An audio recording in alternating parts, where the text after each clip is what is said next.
Welcome back dear students. आइए देखते हैं एक प्यारा सा क्वेश्चन। क्वेश्चन है कि an object 2 centimetre high is placed at distance of 16 centimetre from a concave mirror. कह रहा है कि कोई ऑब्जेक्ट है जो कि 2 सेंटीमीटर की है, किसी कॉनकेव मिरर के सामने 16 सेंटीमीटर की दूरी पर रखी गई है, which produces a real image 3 centimetre high. यह आपका रियल इमेज बना रहा है 3 सेंटीमीटर लंबा। तो कह रहा है कि what is focal length of the mirror. Mirror की फोकल लेंथ बतानी है। Find the position of the image. Image का पोजीशन बताना है कि कितने डिस्टेंस पर इमेज बनेगा। तो मेरे प्यारे दोस्तों क्वेश्चन बहुत ही अच्छा है, बहुत ही प्यारा है, लॉजिकली क्वेश्चन है।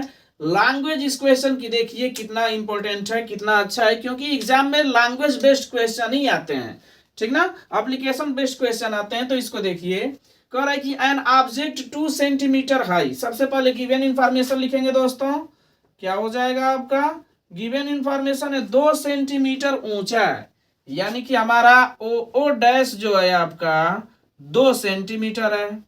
उसके बाद कह रहा है कि is placed at distance of 16 centimetre in front of a concave mirror.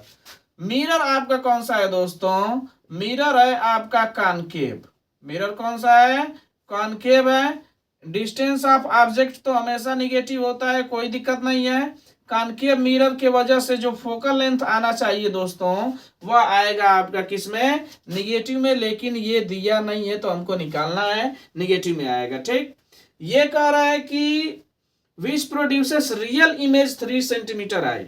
जो इमेज बना रहा है दोस्तों ये कितना बना रहा है? 3 सेंटीमीटर ऊंचा बना रहा है, लेकिन रियल बना रहा है तो रियल के लिए क्या हो जाएगा साथियों? निगेटिव हो जाएगा। उसके बाद कह रहा है कि हमको फोकल लेंथ बतानी है और इमेज का पोजीशन बताना है। तो साथियों इसके लिए हम लोगों को क्या करना पड़ेगा?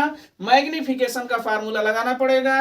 मैग्निफिकेशन क्या होता है? m इज इक्वल टू होता है दोस्तों minus v upon u. m is equal to क्या होता है? Minus v upon u. तो यहाँ पर u तो दिया है बट v नहीं दिया है, इसलिए हम लोग m is equal to minus v upon u न लगा करके सबसे पहले हम लोग निकालेंगे m इज इक्वल टू क्या? I dash upon O dash. m is equal to I dash upon O dash. तो यहां से आएगा दोस्तों, ध्यान से समझिएगा, m is equal to I dash minus 3 divided by O dash यानी कि 2। तो ये आ जाएगा दोस्तों माइनस 1.5, ठीक। ये आया आपका क्या? मैग्निफिकेशन। अब साथियों हम लोग क्या करेंगे? m is equal to minus v upon u formula में पुट करेंगे। m इज इक्वल टू किस में पुट करेंगे? Minus v upon u. तो यहां से दोस्तों हमारा आ जाएगा m is equal to minus v upon u. m is equal to आ गया माइनस 1.5 इज इक्वल टू हो जाएगा साथियों आपका क्या? माइनस वी अपान यू कितना है आपका? यू दे रखा है दोस्तों उधर 16 सेंटीमीटर। यू नहीं लिखेंगे क्या? लिखे तो है। यू इक्वल टू कितना है? माइनस 16 सेंटीमीटर, ठीक है। तो ये तो माइनस से माइनस कैंसिल हो जाएगा, but v is equal to क्या आ जाएगा साथियों? यहां से देखिए 16 का करेंगे मल्टीप्लाई तो कितना होगा? अरे आपका हो जाएगा 16 5 जा 80 और आपका हो जाएगा 16 1 जा 60 और 16 1 जा 16 और 8 कितना हो जाएगा? 24। एक अंक के बाद दशमलव कितना हो जाएगा ये आपका? Minus 24 centimetre.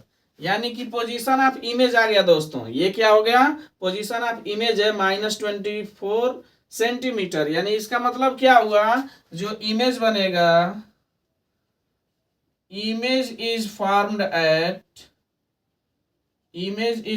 Eight 24 centimetre. 24 centimetre image is formed at 24 centimeter in front of the mirror. in front of the mirror image कहाँ बनेगा? 24 सेंटीमीटर पे बनेगा, ठीक ना। निगेटिव सिंबल ये दिखा रहा है कि जो इमेज है वो आपका कैसा है? रियल इमेज है। अब नेक्स्ट दोस्तों पोजीशन तो हमारा आ गया इमेज का। कह रहा है what is the focal length of the mirror. Focal length निकालने के लिए हम लोग क्या करेंगे दोस्तों? तो फोकल लेंथ के लिए फार्मूला यूज करेंगे 1 upon f is equal to 1 upon v plus 1 upon u. तो 1 upon f is equal to 1 upon v कितना आया है? माइनस 24 प्लस 1 अपान यू कितना है? -1/16। इन दोनों का एलसीएम हो जाएगा दोस्तों कितना, 1/f इक्वल टू 16 और 24 का एलसीएम हो जाएगा कितना 48। 24 से जाएगा आपका 2 बार और 16 से जाएगा कितना 3 बार। तो 1/f इज इक्वल टू हो जाएगा साथियों कितना आपका -5/48, या फिर यहाँ से f इज इक्वल टू आ जाएगा, इसका उल्टा कर देंगे तो -48/5। ये कितना आ गया 5 9 जा 45, 3 डेसिमल बढ़ा के 0, 5 6 जा 30, यानी -9.6 सेंटीमीटर क्या आ गया फोकल लेंथ आ गया। तो ये था दोस्तों आपका क्या एक प्यारा सा न्यूमेरिकल कॉन्सेप्ट बेस है। सबसे पहले मैग्निफिकेशन निकाल लीजिए, फिर m इक्वल टू -b/u रख करके इमेज का डिस्टेंस निकाल लीजिए, कितने डिस्टेंस पर बन रहा है।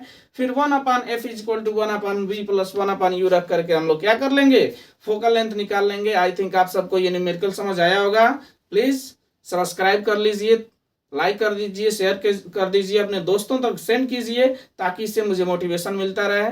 Thanks for watching, have a nice day.